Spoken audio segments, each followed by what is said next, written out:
네, 은행권의 가계대출 잔액이 1,100조 원을 넘어서면서 또 한 번 역대 최대 기록을 갈아치웠습니다. 다만 오름폭은 주춤했고 이 금융권까지 포함하면 전체 가계대출 규모는 감소세를 보였는데요. 우리 경제 뇌관으로 꼽히는 가계부채 문제를 두고 경제부 엄윤주 기자와 이야기 나눠보겠습니다. 어서 오십시오. 안녕하세요. 네, 가계대출 1,100조 시대. 어제 발표가 됐죠? 네, 그렇습니다. 은행권 가계대출 규모가 1,100조 원을 넘어섰습니다. 한국은행이 발표한 지난달 은행권 가계대출 잔액은 1,100조 3천억 원으로 한 달 사이 2조 원이 늘었는데요. 지난 2021년 2월 1,000조 원을 넘어선 지 3년 만에 1,100조 원대로 올라섰습니다. 또 한 번 역대 최대치를 경신한 건데요. 대출 종류별로 보면 전세자금 대출을 포함한 주택담보대출이 860조 원으로 4조 7천억 원 늘었습니다. 2월 기준으로는 해당 통계 작성 이후 역대 세 번째로 큰 규모입니다. 이 반대로 신용대출을 비롯한 기타 대출은 239조 1천억 원으로 2조 7천억 원 줄었습니다. 네, 또 최대치를 경신하긴 했지만 그래도 오름폭은 좀 주춤했다고요? 네, 그렇습니다. 오름폭이 다소 주춤세로 돌아섰습니다. 지난달 2조 원 느는데 그쳐서 1월 달과 비교해 보면 1조 원 넘게 줄어든 겁니다. 가계대출 덩치를 키워온 주범이 주택담보대출인데요. 이 주택담보대출의 오름폭도 축소됐습니다. 전세자금 수요가 늘어났지만 전체 아파트 입주 물량이 줄었고 또 2월에는 영업일이 다른 달보다 짧은 영향 탓에 그러한 결과가 나온 것으로 분석됩니다. 자, 그런데 또 은행권과 달리 이금융권 경우에는 가계대출이 또 크게 감소했더라고요. 네, 그렇습니다. 이금융권의 가계대출은 지난달 3조 8천억 원 급감했습니다. 1월에는 2조 5천억 원 줄었는데 감소폭이 더 확대된 겁니다. 지방 부동산 경기가 계속 부진한 영향이 큽니다. 우리가 많이 뉴스에서 나오기는 했는데요. 침체가 이어지면서 이금융권을 중심으로 위험 관리에 나서면서 대출 문턱을 높인 것으로 분석됩니다. 그렇군요. 네, 이에 이금융권을 포함한 전체 금융권 가계대출 규모는 2조 원 가까이 줄었습니다. 이는 지난해 3월 이후 11개월 만입니다. 네. 그리고 또 지난달부터 시행된 그 새로운 금융 정책들이 있었잖아요. 스트레스 DSR, 또 신생아 특례 대출, 이런 그 정책들이 좀 이번 통계에 좀 영향이 있었을까요? 네, 우선 설명에 앞서서 이 스트레스 DSR 또 신생아 특례 대출이 무엇인지 간략하게 설명을 해드리겠습니다. 이 스트레스 DSR은 정부가 가계부채 규모를 줄이기 위해 내놓은 정책입니다. DSR 산정 시에 일정 수준의 가산 금리를 더하겠다는 제도인데요. 이에 따라 대출 한도가 지금보다는 더 줄어드는 효과가 있습니다. 지난달 26일부터 은행권 주택담보대출을 대상으로 적용하고 있습니다.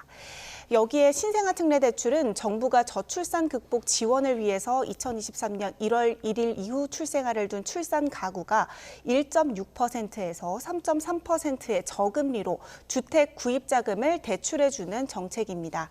결론부터 말하면 스트레스 DSR 도입을 앞두고 대출 수요가 있었던 것은 사실입니다. 하지만 이게 의미 있는 숫자라고 보기에는 어렵다는 게 한국은행의 분석인데요.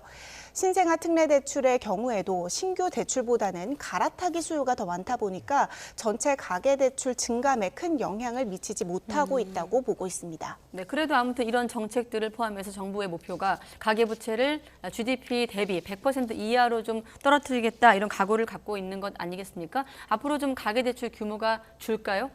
네, 참 어려운 문제입니다. 지난해 4분기 기준 우리나라의 가계부채 비율은 GDP 대비 100.1%입니다. 아직 목표치에는 부족한 수준이죠. 지난달 추세만 보면 전체 가계대출이 감소하기는 했지만 문제는 이 흐름이 계속 이어질지는 미지수라는 점입니다. 일단 변수가 많습니다. 먼저 부동산 경기가 있고요. 정부의 대출 관련 지원이나 규제, 또 마지막으로 금리 수준이 대표적입니다. 무엇보다 가계대출의 가장 큰 비중을 차지하는 주택담보대출은 부동산 시장과 매우 직결돼 있습니다. 현재 주택시장이 그렇게 좋지만은 않은 게 사실인데요. 특히 지방의 경우에는 곳곳에서 악성 미분양도 속출하고 있습니다. 전문가는 어떻게 이 상황을 보고 있는지 한번 들어보겠습니다. 주택 경기는 향후에 완만하게 당분간은 조금 고전을 하겠다. 아주 빠르게 다시 상승하는 일은 당분간 일어나지 않을 거라고 많은 분들이 보시는 것 같아서 그런 측면에서는 주택 경기가 주담대를 혹은 가계대출을 빠르게 내릴 것 같지는 않고요. 여기에 정부가 스트레스 DSR 제도를 올 한 해 단계적으로 확대 적용하겠다면서 가계 부채를 잡겠다는 목표의식이 매우 뚜렷합니다. 금리도 마찬가지입니다. 미국이 먼저 내리지 않는 한 우리가 선제적으로 금리 인하를 할 가능성은 적은데요. 문제는 물가가 내려가는 속도가 그렇게 빠르지만은 않다는 겁니다. 물가가 잡히지 않은 상황에서 쉽사리 금리를 내리기에는 한국은행 입장에서 매우 부담스러운 상황인 겁니다. 다만 한국은행은 주택 경기 불확실성이 높아 정확한 진단은 어렵지만 낮은 증가세가 당분간은 계속될 것으로 조심스럽게 내다보고 있습니다. 이에 따라 GDP 대비 가계부채 비율도 완만하게나마 하락 추세를 보일 것으로 기대하고 있습니다. 네. 자, 이 가계부채를 이야기할 때 이제 빠질 수 없는 것이 은행권인데 국민들은 이제 고금리 때문에 힘든데 은행은 이자 장사를 한다 이런 비판 굉장히 많았잖아요. 오늘 영업 실적이 공개가 됐죠? 네, 지난 한 해 우리가 정말 많이 은행 이야기를 많이 다뤘는데요. 이자 장사, 독가점, 여기에 갑질까지 예. 날선 비판의 화살이 은행권에 많이 쏠렸습니다. 이런 상황에서 지난해 은행의 이자 이익이 59조 원을 넘어서면서 역대 최대치를 기록한 것으로 나타났습니다. 이 표를 준비했는데요.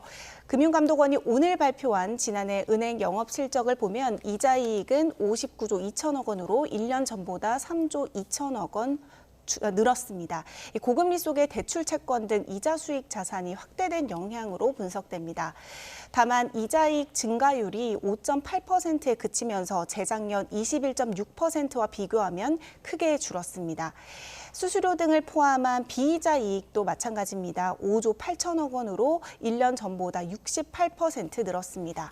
무엇보다 대손 비용이 10조 원에 달해 55.6%나 급등했습니다.